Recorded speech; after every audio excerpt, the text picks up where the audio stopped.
Conte du magasin des enfants de Jeanne-Marie Le Prince de Beaumont. Le prince chéri. Il y avait une fois un roi qui était si honnête homme que ses sujets l'appelaient le roi bon. Un jour qu'il était à la chasse, un petit lapin blanc que les chiens allaient tuer se jeta dans ses bras.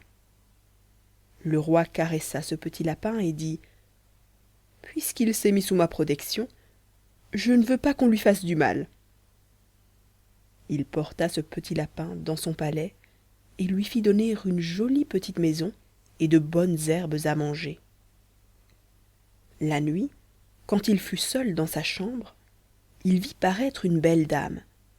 Elle n'avait point d'habit d'or et d'argent, mais sa robe était blanche comme la neige, et au lieu de coiffure, elle avait une couronne de roses blanches sur sa tête.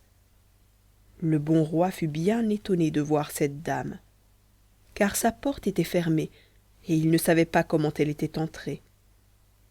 Elle lui dit: je suis la fée Candide, je passais dans le bois pendant que vous chassiez, et j'ai voulu savoir si vous étiez bon comme tout le monde le dit. Pour cela, j'ai pris la figure d'un petit lapin, et je me suis sauvée dans vos bras, car je sais que ceux qui ont de la pitié pour les bêtes en ont encore plus pour les hommes. Et si vous m'aviez refusé votre secours, j'aurais cru que vous étiez méchant.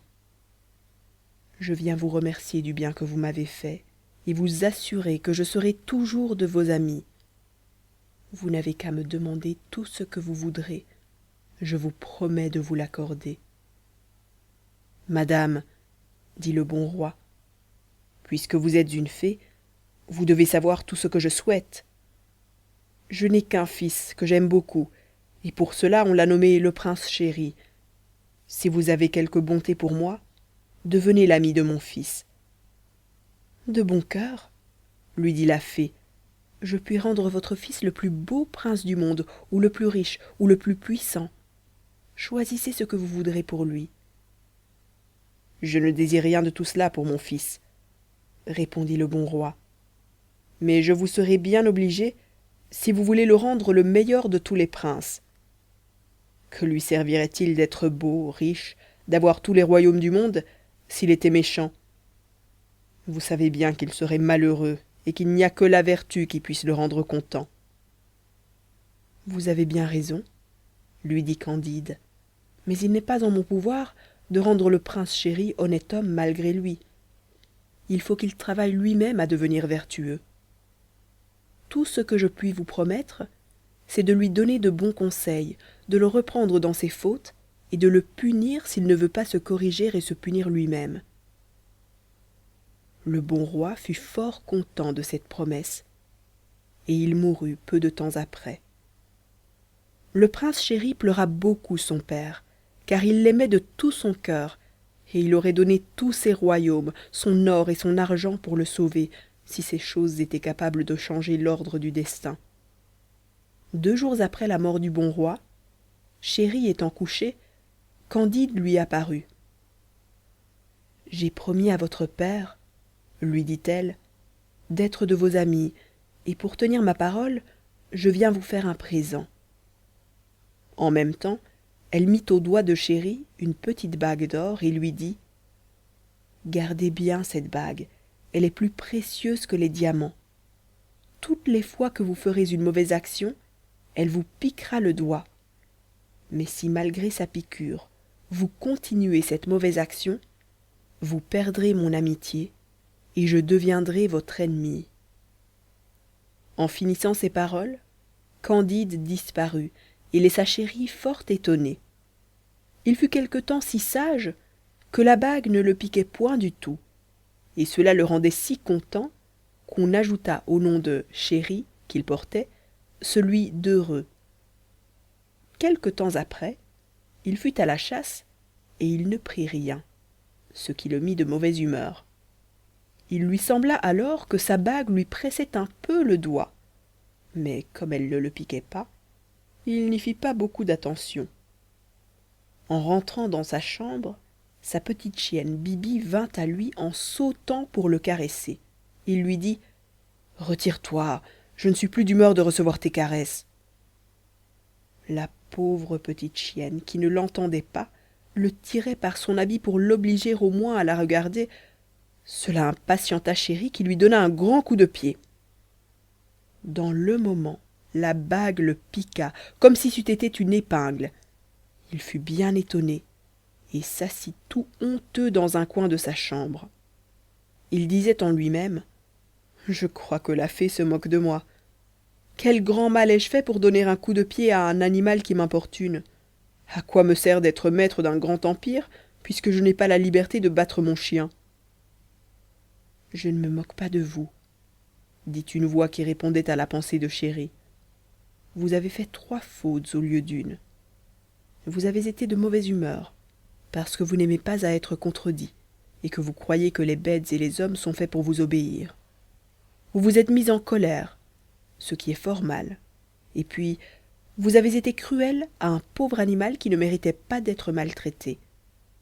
Je sais que vous êtes beaucoup au-dessus d'un chien, mais si c'était une chose raisonnable et permise, que les grands puissent maltraiter tout ce qui est au-dessous d'eux, je pourrais en ce moment vous battre, vous tuer, puisqu'une fée est plus qu'un homme. L'avantage d'être maître d'un grand empire ne consiste pas à pouvoir faire le mal qu'on veut, mais tout le bien qu'on peut. » Chéri avoua sa faute et promit de se corriger. Mais il ne tint pas parole. Il avait été élevé par une sotte nourrice qui l'avait gâté quand il était petit. S'il voulait avoir une chose, il n'avait qu'à pleurer, se dépiter, frapper du pied. Cette femme lui donnait tout ce qu'il demandait, et cela l'avait rendu opiniâtre. Elle lui disait aussi depuis le matin jusqu'au soir qu'il serait roi un jour, et que les rois étaient fort heureux, parce que tous les hommes devaient leur obéir, les respecter, et qu'on ne pouvait pas les empêcher de faire ce qu'ils voulaient. Quand Chéri avait été grand garçon et raisonnable, il avait bien connu qu'il n'y avait rien de si vilain que d'être fier, orgueilleux, opiniâtre. Il avait fait quelques efforts pour se corriger, mais il avait pris la mauvaise habitude de tous ses défauts, et une mauvaise habitude est bien difficile à détruire. Ce n'est pas qu'il eût naturellement le cœur méchant. Il pleurait de dépit quand il avait fait une faute, et il disait: « Je suis bien malheureux d'avoir à combattre tous les jours contre ma colère et mon orgueil. Si on m'avait corrigé quand j'étais jeune, je n'aurais pas tant de peine aujourd'hui. » Sa bague le piquait bien souvent. Quelquefois il s'arrêtait tout court, d'autres fois il continuait. Et ce qu'il y avait de singulier, c'est qu'elle ne le piquait qu'un peu pour une légère faute, mais quand il était méchant, le sang sortait de son doigt. À la fin, cela l'impatienta, et voulant être mauvais tout à son aise, il jeta sa bague. Il se crut le plus heureux de tous les hommes quand il se vit débarrassé de ses piqûres. Il s'abandonna à toutes les sottises qui lui venaient dans l'esprit, en sorte qu'il devint très méchant et que personne ne pouvait plus le souffrir. Un jour que Chéri était à la promenade, il vit une fille qui était si belle qu'il résolut de l'épouser. Elle se nommait Zélie, et elle était aussi sage que belle.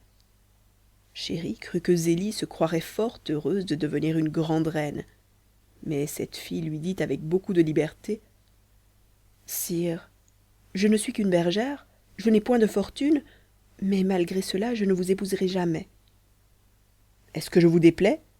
lui demanda Chéri, un peu ému. « Non, mon prince, » lui répondit Zélie. « Je vous trouve tel que vous êtes, c'est-à-dire fort beau. Mais que me servirait votre beauté, vos richesses, les beaux habits, les carrosses magnifiques que vous me donneriez, si les mauvaises actions que je vous verrais faire chaque jour me forçaient à vous mépriser et à vous haïr ?» Chéri se mit fort en colère contre Zélie et commanda à ses officiers de la conduire de force dans son palais. Il fut occupé toute la journée du mépris que cette fille lui avait montré. Mais, comme il l'aimait, il ne pouvait se résoudre à la maltraiter. Parmi les favoris de Chéri, il y avait son frère de lait, auquel il avait donné toute sa confiance. Cet homme, qui avait les inclinations aussi basses que sa naissance, flattait les passions de son maître et lui donnait de fort mauvais conseils. Comme il vit Chéri fort triste, il lui demanda le sujet de son chagrin. Le prince, lui ayant répondu qu'il ne pouvait souffrir le mépris de Zélie et qu'il était résolu de se corriger de ses défauts, puisqu'il fallait être vertueux pour lui plaire, ce méchant homme lui dit: Vous êtes bien bon de vouloir vous gêner pour une petite fille. Si j'étais à votre place, ajouta-t-il, je la forcerais bien à m'obéir. Souvenez-vous que vous êtes roi, et qu'il serait honteux de vous soumettre aux volontés d'une bergère qui serait trop heureuse d'être reçue parmi vos esclaves. Faites-la jeûner au pain et à l'eau, mettez-la dans une prison, et si elle continue à ne vouloir pas vous épouser, faites-la mourir dans les tourments pour apprendre aux autres à céder à vos volontés. Vous serez déshonoré si l'on sait qu'une simple fille vous résiste, et tous vos sujets oublieront qu'ils ne sont au monde que pour vous servir. Mais, dit Chéri, ne serais-je pas déshonoré si je fais mourir une innocente? Car enfin, Zélie n'est coupable d'aucun crime. On n'est point innocent quand on refuse d'exécuter vos volontés, reprit le confident. Mais je suppose que vous commettiez une injustice. Il vaut bien mieux qu'on vous en accuse que d'apprendre qu'il est quelquefois permis de vous manquer de respect et de vous contredire. Le courtisan prenait Chéri par son faible, et la crainte de voir diminuer son autorité fit tant d'impression sur le roi qu'il étouffa le bon mouvement qui lui avait donné envie de se corriger. Il résolut d'aller le soir même dans la chambre de la bergère et de la maltraiter si elle continuait de refuser de l'épouser. Le frère de lait de Chéri, qui craignait encore quelques bons mouvements, rassembla 3 jeunes seigneurs aussi méchants que lui pour faire la débauche avec le roi. Ils soupèrent ensemble, et ils eurent soin d'achever de troubler la raison de ce pauvre prince en le faisant boire beaucoup. Pendant le souper, ils excitèrent sa colère contre Zélie, et lui firent tant de honte de la faiblesse qu'il avait eue pour elle, qu'il se leva comme un furieux, en jurant qu'il allait la faire obéir ou qu'il la ferait vendre le lendemain comme une esclave. Chéri, étant entré dans la chambre où était cette fille, fut bien surpris de ne la pas trouver, car il avait la clef dans sa poche. Il était dans une colère épouvantable et jurait de se venger sur tous ceux qu'il soupçonnerait d'avoir aidé Zélie à s'échapper. Ses confidents, l'entendant parler ainsi, résolurent de profiter de sa colère pour perdre un seigneur qui avait été gouverneur de Chéri. Cet honnête homme avait pris quelquefois la liberté d'avertir le roi de ses défauts, car il l'aimait comme si c'eût été son fils. D'abord Chéri le remerciait. Ensuite il s'impatienta d'être contredit, et puis il pensa que c'était par esprit de contradiction que son gouverneur lui trouvait des défauts, pendant que tout le monde lui donnait des louanges. Il lui commanda donc de se retirer de la cour, mais malgré cet ordre, il disait de temps en temps que c'était un honnête homme, qu'il ne l'aimait plus, mais qu'il l'estimait malgré lui-même. Les confidents craignaient toujours qu'il ne prît fantaisie au roi de rappeler son gouverneur, et ils crurent avoir trouvé une occasion favorable pour l'éloigner. Ils firent entendre au roi que Suliman, c'était le nom de ce digne homme, s'était vanté de rendre la liberté à Zélie. 3 hommes corrompus par des présents dirent qu'ils avaient ouï tenir ce discours à Suliman, et le prince, transporté de colère, commanda à son frère de lait d'envoyer des soldats pour lui amener son gouverneur enchaîné comme un criminel. Après avoir donné ses ordres, Chéri se retira dans sa chambre. Mais à peine y fut-il entré que la terre trembla. Il fit un grand coup de tonnerre, et Candide parut à ses yeux. « J'avais promis à votre père, lui dit-elle d'un ton sévère, de vous donner des conseils et de vous punir si vous refusiez de les suivre. Vous les avez méprisés, ces conseils. Vous n'avez conservé que la figure d'homme, et vos crimes vous ont changé en un monstre, l'horreur du ciel et de la terre. Il est temps que j'achève de satisfaire à ma promesse en vous punissant. Je vous condamne à devenir semblable aux bêtes dont vous avez pris les inclinations. Vous vous êtes rendu semblable au lion par la colère, au loup par la gourmandise, au serpent en déchirant celui qui avait été votre second père, au taureau par votre brutalité. porter dans votre nouvelle figure le caractère de tous ces animaux. À peine la fée avait-elle achevé ces paroles que Chéri se vit avec horreur tel qu'elle l'avait souhaité. Il avait la tête d'un lion, les cornes d'un taureau, les pieds d'un loup et la queue d'une vipère. En même temps, il se trouva dans une grande forêt, sur le bord d'une fontaine où il vit son horrible figure, et il entendit une voix qui lui dit « Regarde attentivement l'état où tu t'es réduit par tes crimes. Ton âme est devenue 1000 fois plus affreuse que ton corps. » Chéri reconnut la voix de Candide, et dans sa fureur il se retourna pour s'élancer sur elle et la dévorer, s'il lui eût été possible. Mais il ne vit personne, et la même voix lui dit « Je me moque de ta faiblesse et de ta rage. Je vais confondre ton orgueil en te mettant sous la puissance de tes propres sujets. » Chéri crut qu'en s'éloignant de cette fontaine, il trouverait du remède à ses maux, puisqu'il n'aurait point devant ses yeux sa laideur et sa difformité. Il s'avançait donc dans le bois. Mais à peine y eut-il fait quelques pas qu'il tomba dans un trou qu'on avait fait pour prendre les ours. En même temps, des chasseurs qui étaient cachés sur des arbres descendirent, et l'ayant enchaîné, le conduisirent dans la ville capitale de son royaume. Pendant le chemin, au lieu de reconnaître qu'il s'était attiré ce châtiment par sa faute, il maudissait la fée, mordait ses chaînes et s'abandonnait à la rage. Lorsqu'il approcha de la ville où on le conduisait, il vit de grandes réjouissances, et les chasseurs ayant demandé ce qui était arrivé de nouveau, on leur dit que le prince Chéri, qui ne se plaisait qu'à tourmenter son peuple, avait été écrasé dans sa chambre par un coup de tonnerre. Car on le croyait ainsi. Les dieux, ajouta-t-on, n'ont pu supporter l'excès de ses méchancetés. Ils en ont délivré la terre. 4 seigneurs, complices de ses crimes, croyaient en profiter et partager son empire entre eux. Mais le peuple, qui savait que c'était leur mauvais conseil qui avait gâté le roi, les a mis en pièces et a été offrir la couronne à Suliman, que le méchant Chéri voulait faire mourir. Ce digne seigneur vient d'être couronné, et nous célébrons ce jour comme celui de la délivrance du royaume, car il est vertueux et va ramener parmi nous la paix et l'abondance. Chéri soupirait de rage en écoutant ce discours. Mais ce fut bien pis lorsqu'il arriva dans la grande place qui était devant son palais. Il vit Suliman sur un trône superbe, et tout le peuple qui lui souhaitait une longue vie pour réparer tous les maux qu'avait fait son prédécesseur. Suliman fit signe de la main pour demander le silence, et il dit au peuple « J'ai accepté la couronne que vous m'avez offerte, mais c'est pour la conserver au prince Chéri. Il n'est point mort comme vous le croyez. Une fée me l'a révélé, et peut-être qu'un jour vous le reverrez vertueux comme il était dans ses premières années.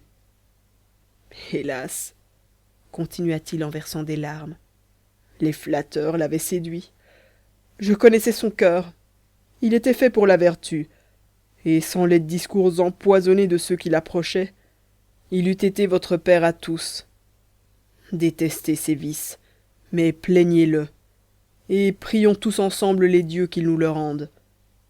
Pour moi, je m'estimerais trop heureux d'arroser ce trône de mon sang si je pouvais l'y voir remonter avec des dispositions propres à le lui faire remplir dignement. » Les paroles de Suliman allèrent jusqu'au cœur de Chéri. Il connut alors combien l'attachement et la fidélité de cet homme avaient été sincères, et il se reprocha ses crimes pour la première fois.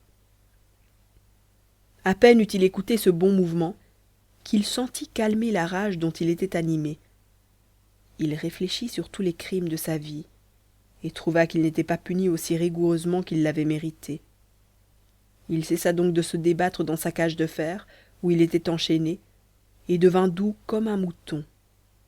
On le conduisit dans une grande maison, où l'on gardait tous les monstres et les bêtes féroces, et on l'attacha avec les autres. Chéri prit alors la résolution de commencer à réparer ses fautes, en se montrant bien obéissant à l'homme qui le gardait. Cet homme était un brutal, et, quoique le monstre fût fort doux, quand il était de mauvaise humeur, il le battait sans rime ni raison. Un jour que cet homme s'était endormi, un tigre qui avait rompu sa chaîne se jeta sur lui pour le dévorer. D'abord Chéri sentit un mouvement de joie de voir qu'il allait être délivré de son persécuteur. Mais aussitôt il condamna ce mouvement et souhaita d'être libre. « Je rendrai, dit-il, le bien pour le mal, en sauvant la vie de ce malheureux. » À peine eut-il formé ce souhait qu'il vit sa cage de fer ouverte. Il s'élança aux côtés de cet homme qui s'était réveillé et qui se défendait contre le tigre. Le gardien se crut perdu lorsqu'il vit le monstre, mais sa crainte fut bientôt changée en joie. Ce monstre bienfaisant se jeta sur le tigre, l'étrangla et se coucha ensuite aux pieds de celui qu'il venait de sauver. Cet homme, pénétré de reconnaissance, voulut se baisser pour caresser le monstre qui lui avait rendu un si grand service. Mais il entendit une voix qui lui disait « Une bonne action ne demeure jamais sans récompense. » Et en même temps, il ne vit plus qu'un joli chien à ses pieds. Chéri, charmé de sa métamorphose, fit 1000 caresses à son gardien, qui le mit entre ses bras et le porta au roi, auquel il raconta cette merveille. La reine voulut avoir le chien, et Chéri se fut trouvé heureux dans sa nouvelle condition, s'il eût pu oublier qu'il était homme et roi. La reine l'accablait de caresses, mais dans la peur qu'elle avait qu'il ne devînt plus grand qu'il n'était, elle consulta ses médecins, qui lui dirent qu'il ne fallait le nourrir que de pain et ne lui en donner qu'une certaine quantité. Le pauvre Chéri mourait de faim la moitié de la journée, mais il fallait prendre patience. Un jour qu'on venait de lui donner son petit pain pour déjeuner, il lui prit fantaisie d'aller le manger dans le jardin du palais. Il le prit dans sa gueule et marcha vers un canal qu'il connaissait et qui était un peu éloigné. Mais il ne trouva plus ce canal et vit à la place une grande maison dont les dehors brillaient d'or et de pierreries. Il y voyait entrer une grande quantité d'hommes et de femmes, magnifiquement habillés. On chantait, on dansait dans cette maison, on y faisait bonne chère. Mais tous ceux qui en sortaient étaient pâles, maigres, couverts de plaies et presque tous nus, car leurs habits étaient déchirés par lambeaux. Quelques-uns tombaient morts en sortant, sans avoir la force de se traîner plus loin. D'autres s'éloignaient avec beaucoup de peine. D'autres restaient couchés contre terre, mourant de faim. Ils demandaient un morceau de pain à ceux qui entraient dans cette maison, mais ils ne les regardaient seulement pas. Chéri s'approcha d'une jeune fille qui tâchait d'arracher des herbes pour les manger. Touché de compassion, le prince dit en lui-même « J'ai bon appétit, mais je ne mourrai pas de faim jusqu'au temps de mon dîner. Si je sacrifiais mon déjeuner à cette pauvre créature, peut-être lui sauverais-je la vie. » Il résolut de suivre ce bon mouvement et mit son pain dans la main de cette fille, qui le porta à sa bouche avec avidité. Elle parut bientôt entièrement remise. Et Chéri, ravi de joie de l'avoir secourue si à propos, pensait à retourner au palais, lorsqu'il entendit de grands cris. C'était Zélie, entre les mains de 4 hommes qui l'entraînaient vers cette belle maison où ils la forcèrent d'entrer. Chéri regretta alors sa figure de monstre, qui lui aurait donné les moyens de secourir Zélie. Mais faible chien, il ne put qu'aboyer contre ses ravisseurs et s'efforça de les suivre. On le chassa à coups de pied, et il résolut de ne point quitter ce lieu pour savoir ce que deviendrait Zélie. Il se reprochait les malheurs de cette belle fille. « Hélas !» disait-il en lui-même, « je suis irrité contre ceux qui l'enlèvent. N'ai-je pas commis le même crime? Et si la justice des dieux n'avait prévenu mon attentat, ne l'aurais-je pas traité avec autant d'indignité ?» Les réflexions de Chéri furent interrompues par un bruit qui se faisait au-dessus de sa tête. Il vit qu'on ouvrait une fenêtre, et sa joie fut extrême lorsqu'il aperçut Zélie qui jetait par cette fenêtre un plat plein de viande si bien apprêtée qu'elle donnait appétit à voir. On referma la fenêtre aussitôt, et Chéri, qui n'avait pas mangé de toute la journée, crut qu'il devait profiter de l'occasion. Il allait donc manger de ces viandes, lorsque la jeune fille, à laquelle il avait donné son pain, jeta un cri, et l'ayant pris dans ses bras, « Pauvre petit animal !» lui dit-elle, « ne touche point à ces viandes, cette maison est le palais de la volupté, tout ce qui en sort est empoisonné. » En même temps, Chéri entendit une voix qui disait: Tu vois qu'une bonne action ne demeure point sans récompense. Et aussitôt il fut changé en un beau petit pigeon blanc. Il se souvint que cette couleur était celle de Candide, et commença à espérer qu'elle pourrait enfin lui rendre ses bonnes grâces. Il voulut d'abord s'approcher de Zélie, et s'étant élevé en l'air, il vola tout autour de la maison et vit avec joie qu'il y avait une fenêtre ouverte. Mais il eut beau parcourir toute la maison, il n'y trouva point Zélie, et désespéré de sa perte, il résolut de ne point s'arrêter qu'il ne l'eût rencontrée. Il vola pendant plusieurs jours, et étant entré dans un désert, il vit une caverne de laquelle il s'approcha. Quelle fut sa joie! Zélie y était assise à côté d'un vénérable ermite et prenait avec lui un frugal repas. Chéri, transporté, vola sur l'épaule de cette charmante bergère et exprimait, par ses caresses, le plaisir qu'il avait de la voir. Zélie, charmée de la douceur de ce petit animal, le flattait doucement avec la main, et quoiqu'elle crût qu'il ne pouvait l'entendre, elle lui dit qu'elle acceptait le don qu'il lui faisait de lui-même, et qu'elle l'aimerait toujours. Qu'avez-vous fait, Zélie? Lui dit l'ermite. Vous venez d'engager votre foi. Oui, charmante bergère, lui dit Chéri, qui reprit à ce moment sa forme naturelle. La fin de ma métamorphose était attachée au consentement que vous donneriez à notre union. Vous m'avez promis de m'aimer toujours. Confirmez mon bonheur, ou je vais conjurer la fille Candide, ma protectrice, de me rendre la figure sous laquelle j'ai eu le bonheur de vous plaire. Vous n'avez point à craindre son inconstance, lui dit Candide, qui, quittant la forme de l'ermite sous laquelle elle s'était cachée, parut à leurs yeux telle qu'elle était en effet. Zélie vous aima aussitôt qu'elle vous vit, mais vos vices la contraignirent à vous cacher le penchant que vous lui aviez inspiré.